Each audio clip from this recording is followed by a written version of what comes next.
भारत ने उत्तराखंड में लिपुलेख दर्रे के जरिए चीन के साथ सीमा व्यापार फिर से शुरू करने की घोषणा की है।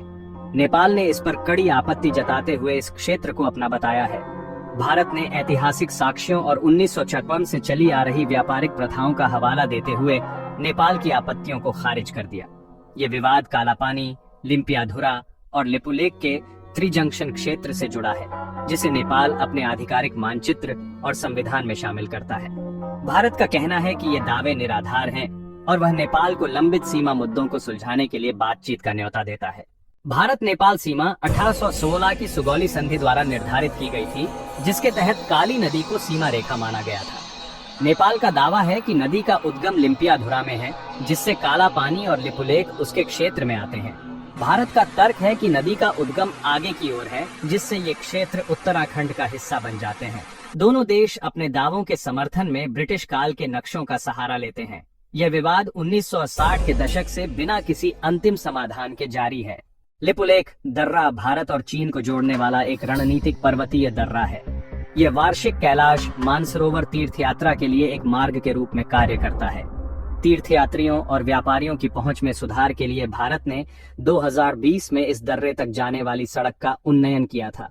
यह सड़क चीन के साथ वास्तविक नियंत्रण रेखा LAC के पास भारत की रणनीतिक उपस्थिति को बढ़ाती है। यह दर्रा गर्मियों के महीनों में भारत चीन सीमा व्यापार को भी सुगम बनाता है।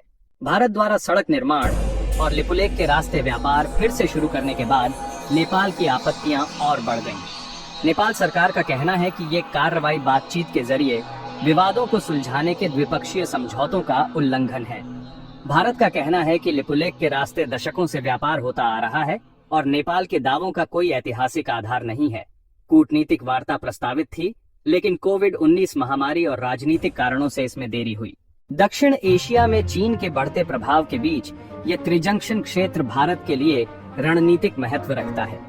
1961 के चीन युद्ध के बाद भारत ने काला पानी में सीमा सुरक्षा बल तैनात किए थे।